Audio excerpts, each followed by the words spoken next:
Good morning বন্ধুরা, তোমরা কেমন আছো? আশা করি তোমরা সবাই ভালো আছো। আমিও কিন্তু খুব ভালো আছি। দেখতেই পাচ্ছ যে আমি সেজে গুজে রেডি হয়ে গেছি, সাথে কিন্তু দিদিভাইও। তা আমরা এখন যাব হচ্ছে, প্রথমে যাব হচ্ছে বুড়ো শিবতলা, তারপরে যাব হচ্ছে পোড়ামাতলা, তারপরে যাব হচ্ছে মায়াপুর। তো এখানে দেখতেই পাচ্ছ যে মেজদি ভাইও রেডি হয়ে গেছে। তো মেজদি ভাই একটু অসুস্থ, তোমাদের এর আগেও আমি বলেছিলাম। তো যাই হোক, এই যে আমরা রওনা দিয়ে দিলাম সবাই মিলে। তো মেজদি ভাইকেও দেখাচ্ছি। তা এই দেখো, এই যে বুড়ো শিবতলা। তাই এখানে এসে আমি ভিডিও করছিলাম, তো দিদিভাই বলল, সোমা তোর পেছনেই কিন্তু ষাঁড় গরু দাঁড়িয়ে আছে। তা আমি দৌড়, তা দেখতেই পাচ্ছ কিরকম করে ক্যামেরাটাকে ধরেছি। তা এবার সিঁড়ি দিয়ে ওপরে উঠে যাচ্ছি। এটা হচ্ছে বুড়ো শিবতলা। শঙ্করের অনেক দিন ধরে আসার ইচ্ছে ছিল এই বুড়ো শিবতলায়, কারণ শঙ্করের যে দাদু, সে ছিলেন প্রধান পুরোহিত এই বুড়ো শিবতলার। কারণ আমি তো তোমাদেরকে আগেই বলেছিলাম আমার শাশুড়ির বাপের বাড়ি হচ্ছে এই নবদ্বীপে। তা শাশুড়ি মানে শঙ্করের যে দাদু, মানে শাশুড়ির যে বাবা, শাশুড়ি মায়ের যে বাবা, তো তিনিই ছিলেন হচ্ছে এই বুড়ো শিবতলার প্রধান পুরোহিত। তো এখানে এসে না এতটা ভালো লাগছিল, অলিতে গলিতে মানে ঠাকুর, আর সব জায়গায় নাম কীর্তন হচ্ছে। মানে ঘুম থেকে উঠেই নাম কীর্তন শুনছি, আবার ঘুমোতে যাচ্ছি তাও নাম কীর্তন শুনেই ঘুমোতে যাচ্ছি। তা আমরা সপরিবারে একদম ফুল ফ্যামিলি আমাদের এখানে পুজো দিলাম আমরা। তা এত ভালো লাগলো। শঙ্কর তো মানে হ্যামিল্টন থেকে ঠিক করেই এসছিল যে ও বুড়ো শিবতলা আর পোড়ামাতলায় গিয়ে পুজো দেবে। তা এত ভালো লাগছিল।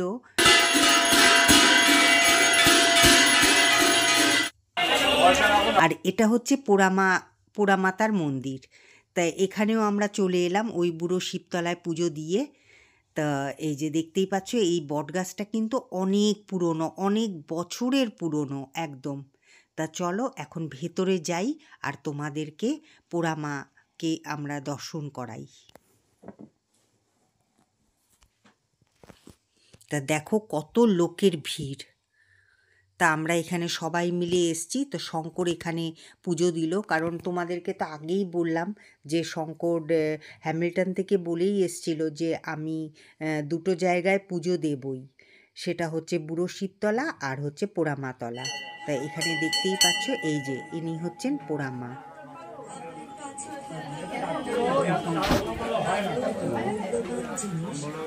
তা আমরা এখানে দর্শন করে এবার চলে এসেছি মায়াপুরের লঞ্চের টিকিট কাটতে। তা টিকিট কাটা হয়ে গেছে, এবার এদিক দিয়ে আমরা লঞ্চে উঠবো।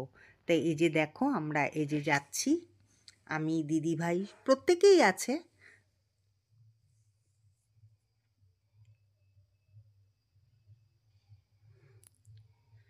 তা এখানটায় এসে আর গঙ্গার দর্শন পেয়ে মনটা না কি বলবো, একদম প্রফুল্ল হয়ে গেল। মানে এত শান্তি লাগছিল, কি বলবো তোমাদেরকে। মানে গঙ্গার হাওয়া আর গঙ্গার ওই যে অপরূপ দৃশ্য দেখে, মানে আমি কি বলবো, একদম স্টান্ট হয়ে গেছি, মানে কিছু বলার ছিল না। তা যাই হোক, এবার আমরা লঞ্চে উঠছি। আর দেখো কত ভিড়, কত জনের ভিড়, আর প্রত্যেকের মধ্যে এত ভক্তি, আমি তোমাদেরকে কি করে বোঝাবো। যারা যারা এসছো নবদ্বীপে, তারা তো দেখেছই, প্রত্যেকের মধ্যে সে ছোট থেকে শুরু করে একদম বুড়ো অবধি প্রত্যেকের মধ্যে ঠাকুরের ভক্তি। তাই দেখো লঞ্চের মধ্যে কত মানুষজন উঠেছেন।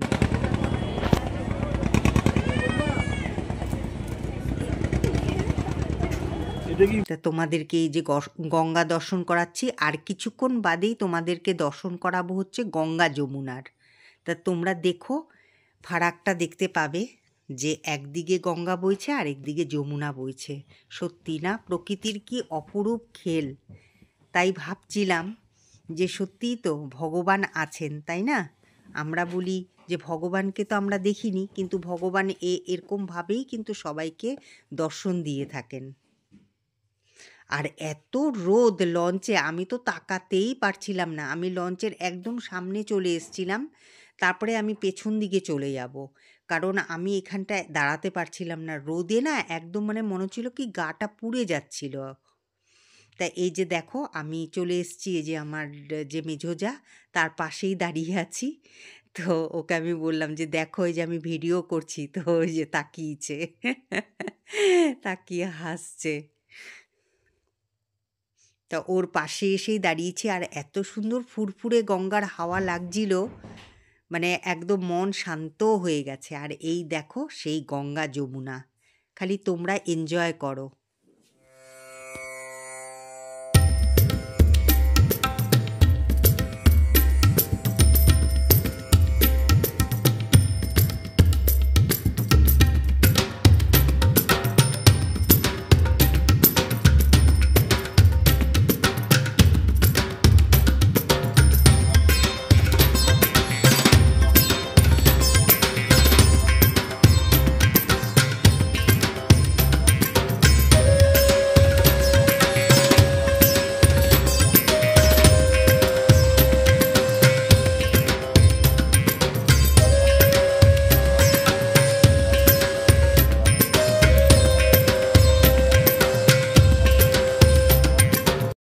তা গঙ্গা নদীর ওই অপরূপ দৃশ্য দেখতে দেখতে আমরা মায়াপুর পৌঁছে গেলাম। তা এখন দেখতেই পাচ্ছ আমরা প্রত্যেকে হেঁটে হেঁটে যাচ্ছি।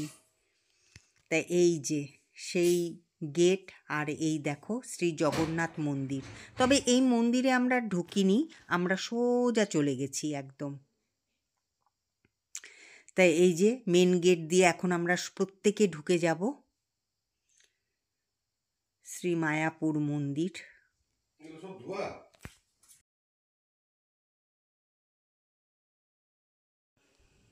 গেট দিয়ে ঢুকেই আমি খানিকটা অবাক হয়ে গেছিলাম, কারণ আমি এর আগে যে মায়াপুরকে দেখেছিলাম এখন সম্পূর্ণটাই পাল্টে গেছে, একদমই পাল্টে গেছে, সম্পূর্ণটাই আমার কাছে একদম অচেনা লাগছে।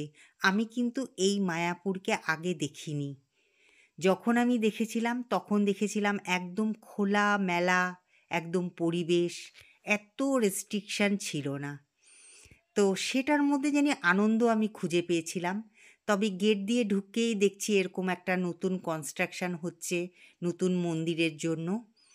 তো দেখছিলাম ঠিকই, কিন্তু সেই যে ভক্তিটা জানি কোথায় হারিয়ে গেছে। তবে এই যে ফুলগুলো দেখছিলাম, ফুলগুলো দেখে সেই আগেকার মায়াপুরের কথা মনে পড়ছিল। আগেও অনেক মায়াপুরে ফুল ছিল, এখনও কিন্তু অনেক ফুল গাছ আছে। তবে গাঁদা ফুলের সংখ্যাটাই বেশি দেখলাম। জানি না শীতকাল বলেই কি গাঁদা ফুলের সংখ্যাটা বেশি, অন্যান্য ফুল কিন্তু আমার খুব কমই পড়লো চোখে। আর এই যে দেখো এটা হচ্ছে মেন মন্দিরটা। তা মেন মন্দিরের ভেতরে তো ছবি তোলা যাবে না, সেই জন্য আমি বাইরে থেকেই ছবিটা তুলে নিলাম। কারণ আমি এই যে এখানে যে দাঁড়িয়েছিলেন, এই যে ইনি যে দাঁড়িয়েছিলেন, এই যে ওনাকে আমি জিজ্ঞেস করেছিলাম, তো জিজ্ঞেস করে আমি বাইরে থেকে ভিডিওটা করলাম। তা আমরা মন্দিরের দর্শন করে তারপরে এখানে এসে বসেছিলাম। তো আমি তো যেহেতু মেন মন্দিরের ভেতরে যেহেতু মোবাইল অ্যালাউ না, তো সেই জন্য আমি মোবাইলটাকে জমা দিয়েছিলাম বলে, তা আমরা কি প্রসাদ খেলাম ভান্ডারাতে সেটা আর তোমাদের সাথে আমি শেয়ার করতে পারিনি। আর এইখানে দেখো এই যে উনি হচ্ছে সবাইকে মানে দীক্ষার যে প্রথম প্রসেসটা সেটাই উনি শুরু করেছেন। তা যাই হোক, সবাইকে তো বোঝালেন। এখন শঙ্করও খুব উৎসাহ যে ও দীক্ষা নেবে। তো যাই হোক, ভালো, দীক্ষা নিলে খুবই ভালো। আর আমরা এখানে এসছিলাম হচ্ছে চা খেতে, কিন্তু এখানে ভেতরে কোনো চা অ্যালাউ নেই। তারপরে আমি বুঝেছিলাম যে হ্যাঁ, এখানে তো কোনো নেশার দ্রব্যই তো অ্যালাউ থাকবে না। তো আমরা বাইরে চলে এসেছি চা খেতে। তা এই দেখো একদমই কিন্তু গেটের বাইরে, এই যে রোডটা ক্রস করে এই যে বাইরে আমরা এখানে চা খেতে এসেছি। কারণ আমাদের মেঝো বউ যে অসুস্থ হলে কি হবে, সে কিন্তু তার নেশার জিনিস ছাড়ছে না, যেরকম পান, খুব পান খায়। আর এই যে বিস্কিটটা দেখতে পাচ্ছ, এটা পুরো কালো জিরে দিয়ে তৈরি, খুব টেস্টি ছিল বিস্কুটটা। তা যেখানটা আমরা বসে চা খাচ্ছিলাম তা সেখান থেকে এই যে মন্দিরটা আমি একটু ভিডিও করে নিলাম, খুব সুন্দর লাগছিল। তা আমরা ১ নম্বর গেট দিয়ে ঢুকে তারপরে একটু ভেতর দিকে চলে আসলাম। এদিকটা এসে দেখছি জলের ফোয়ারা। তা আমি আর কি ভিডিও করতে ছাড়ি বলো? তোমাদেরকেও দর্শন করানো হবে, আবার আমারও দর্শন হয়ে যাবে। তা এই দেখো কি সুন্দর ফোয়ারাটা, তাই না? খুব ভালো লাগছিল কিন্তু। তা দেখছিলাম, সব কিছু দেখছিলাম। এখানটায় দাঁড়িয়ে, দাঁড়িয়ে ঘুরে, ঘুরে একদম খুব ভালো লাগছিল। তা আমি শঙ্করকে বললাম যে, "শঙ্কর একটু চলো ওই দিকটায় যাই। ওই দিকটায় কী আছে চলো একটু দেখে আসি।" তা শঙ্কর বলল, "ঠিক আছে তাহলে তুমি চলো, আমি যাচ্ছি।" তা শঙ্কর পেছনে, পেছনে ভিডিও করতে, করতে আসছে আর আমাকে তো দেখতেই পাচ্ছ যে আমি আগে, আগে যাচ্ছি। তা আমি শঙ্করকে বললাম, "ওই দেখো ওই দিকটা না একটা স্পিড বোট আছে। তা ওটার মধ্যে কি চড়া যাবে?" তা শঙ্কর বলল যে, "না, না ওইটা এখন হয়তো আর চড়া যাবে না। ওইটা এখন হয়তো বন্ধ করে দিয়েছে বা টাইম আছে। এই দেখো সেই স্পিড বোটটা।" তার এই যে দেখো এই যে মন্দিরটা, যারা, যারা আসোনি মায়াপুরে তারা তো দেখোনি। তা যারা মায়াপুরে এসছো তারা তো দেখেছই। তা শঙ্কর বলল, "চলো একটা সেলফি তুলে নিই।" তা এই যে আর কি ছাড়ি? তা যাই হোক ঘুরতে, ঘুরতে দেখো এই যে পেছন দিকটা চলে আসলাম। আর যেদিকেই যাই না কেন সেদিকেই তো মন্দিরের মানে নতুন যে কনস্ট্রাকশন হচ্ছে সেই মন্দিরের দর্শনটা পাই। তা এদিকে একটা থিয়েটার আছে। তো চলো তোমাদের দেখাচ্ছি। এই দেখো সেই থিয়েটারটা। জানি না এর ভেতরে হয়তো মায়াপুরেরই সব কিছু দেখাবে হয়তো। তা দেখো এই জায়গাটা কিন্তু বেশ ঝলমলে লাগছে। তা এই দেখো কি সুন্দর নাম কীর্তন করতে, করতে যাচ্ছি। তা এবার আমরা চলে এসেছি নবদ্বীপে একটা মিষ্টির দোকানে। কারণ মায়াপুরে আমরা কিন্তু কিচ্ছু কিনিনি, আগুন ছোঁয়া সব দাম। তা সেই জন্য একদম ভালো লাগেনি। তো এই যে চলে এসেছি আর এখানে খাচ্ছি হচ্ছে ছানার জিলিপি। তা এই জিলিপি খেতে, খেতে আজকের মতন আমি আমার ব্লগিংটা শেষ করছি। তা আবার দেখা হচ্ছে আরেকটা ব্লগের সাথে, তোমাদের সাথে। তোমরা খুব ভালো থেকো, সুস্থ থেকো। চলো টাটা, বাই বাই। আবার কিন্তু দেখা হচ্ছে। ঠিক আছে?